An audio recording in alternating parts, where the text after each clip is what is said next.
2 hours worth of work to do in here. I'm getting ready for company tomorrow. I have to make a meal. That meal involves kidney beans, and I realized that I used up the last of them for my meal. So I'm going to be canning some kidney beans while I work on the meal. Kidney beans take 90 minutes in the pressure canner. So the first thing I'm going to do is I'm going to put them in the canner. That way I can be in the kitchen the whole time that they are cooking. It's a very busy day for me.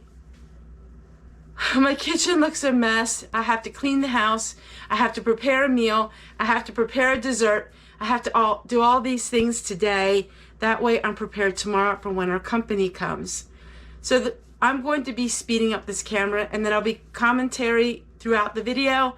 But I hope you enjoy it, and I hope it inspires you to get up and do something today that maybe you don't quite feel like doing. To be honest with you, I would rather sit and read a book today. It's raining outside.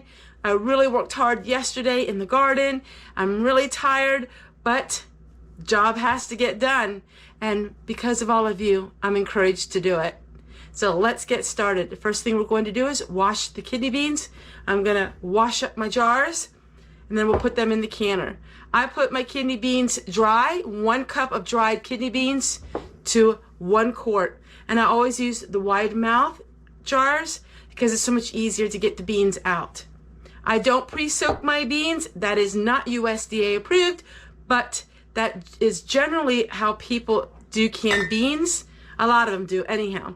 So we're just gonna work on that, and then I'm gonna speed up the camera and maybe stop it every once in a while to talk to you.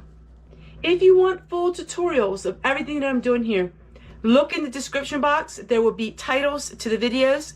If you want to know a full tutorial how to can beans, a full tutorial how to make my chili soup, a full tutorial on everything that I do, look in the description box. I am aware that the tags do not work at the end of my video for people on a cell phone. So go ahead and look in the description box, wherever that is. It's probably going to be on the side of the video. And that is where I will have all of these links to these videos that I make with full tutorials.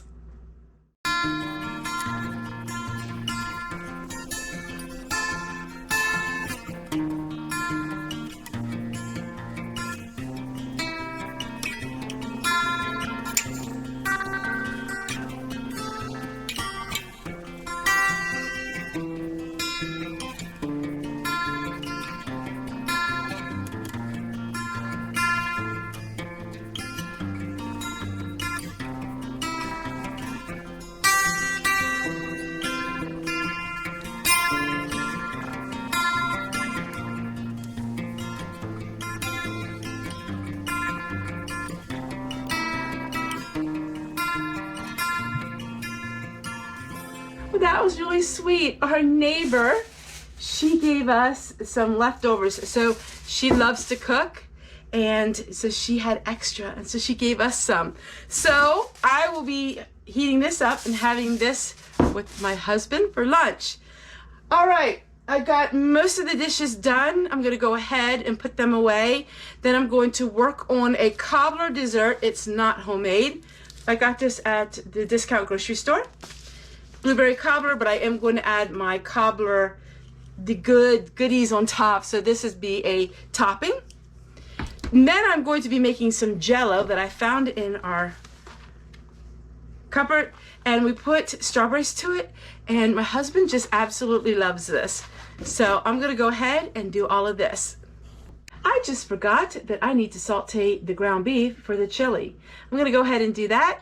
And then I am making the jello with the strawberries. That is just for us, and the cobbler is for dessert for tomorrow.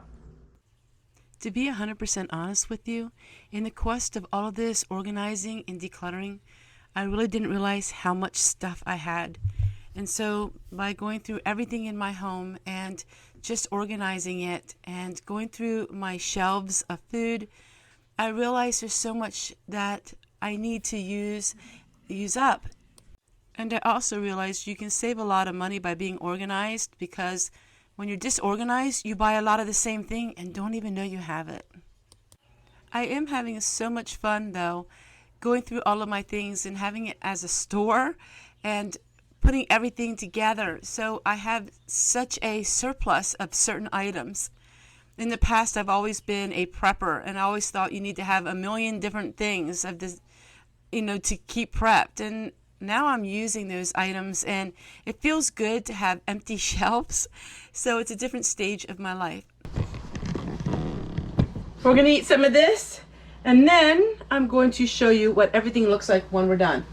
The beans are in the canner, the blueberry buckle is in the oven, and the chili is in the crock pot. And we made the jello, and I fried up some bacon. Yeah, I think we had a busy day.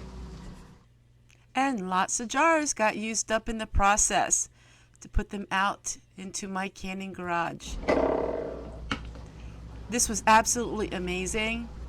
It's a meatless dish that our neighbor made for us, and it was so good.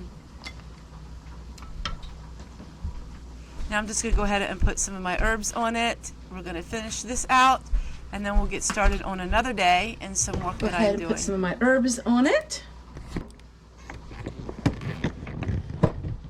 And now I'm going to relax. I just love the smell of the greenhouse. It smells so good in here. It's like humidity with herbs growing.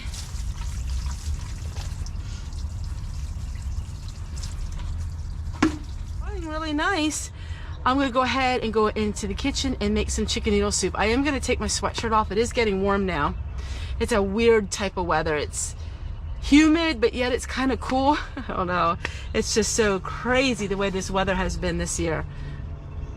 Am I the only one that loves the smell of tomatoes? I love the smell of tomato plants. So all in all, most of my plants did come up. I had a few bloopers.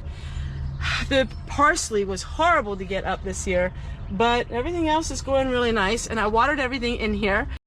Fun fact, a lot of you say you love this picnic table.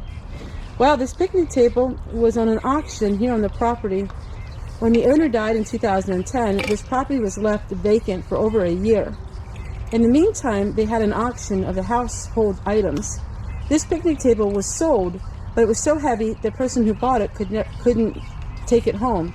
So it remained here on the property, and then we bought it with the property. This picnic table was so heavy it would take a skid loader to help move it. It was built right where it's at using construction from an old building. The owner here, he had built this right here on location, and it cannot be removed.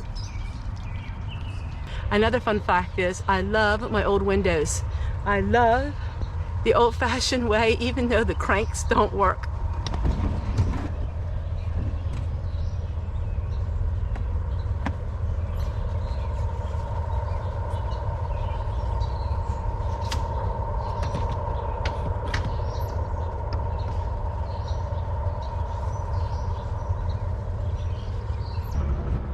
I don't need to open all of the windows, just a few today. Another fun fact, all of these peonies that you see, these were from 1963.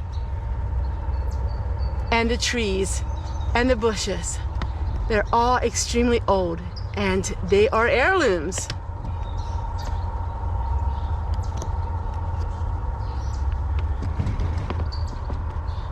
Another fun fact, this was all lawn until Tessie came.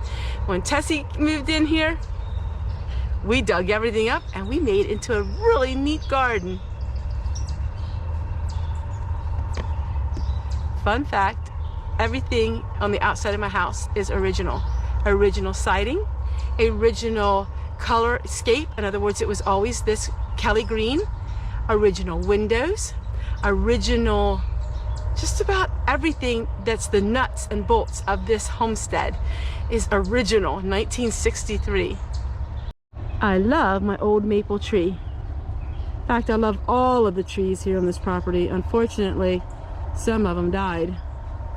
Look at that grape arbor. It's a 65-foot grape arbor. The fact is, the cabinets and all of the paneling is real wood, and we love it. I love wood. It looks like a mountain cabin in here. The only thing we replaced is we replaced some flooring, new carpet, new paint. Of course, that was 13 years ago. But the nuts and the bolts are all here from the 1963 mobile home. Since I recently did a video on gratitude, one thing I'm really thankful for is good hot water. So easy washing my dishes now since I have hot water.